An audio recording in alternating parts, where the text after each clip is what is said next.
ఒక relationship break అయ్యాక ఎదుటి వ్యక్తిని తప్పు పట్టడమో బ్లేమ్ చేయటమో లేదా మనం బాధపడటమో చేస్తుంటాం.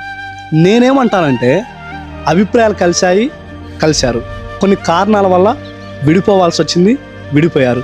దానికి వాళ్ళని తప్పు పట్టడం, బ్లేమ్ చేయటం, మనం బాధపడటం ఇవన్నీ ఎందుకు? మనం ప్రేమించిన వ్యక్తి మనకన్నా బెటర్ ఛాయిస్ వచ్చిందని వదిలి వెళ్ళారు అనుకోండి, వాళ్ళ సంతోషమే మనకు కావాలని వదిలేయండి. లేదు మనల్ని మోసం చేసి వెళ్ళారనుకోండి, అలా మోసం చేసేవాళ్ళు మనతో ఉండటం కన్నా వదిలి వెళ్ళటమే మంచిది కదా. సో పరిస్థితి ఏదైనా మనం పాజిటివ్గా ఉండాలి. మనం రిలేషన్షిప్లో ఉన్నంతసేపు నిజాయితీగా ఉన్నామా లేదా, రెస్పాన్సిబుల్గా ఉన్నామా లేదా, ఇది మాత్రమే గమనించాలి. వదిలి వెళ్ళారనో లేకపోతే వాళ్ళు లేకపోతే మనకు జీవితం లేదనో బాధపడుతూ కూర్చోవలసిన పని లేదు. ఆల్వేస్ పాజిటివ్గా ఉండాలి, స్ట్రాంగ్గా ఉండాలి.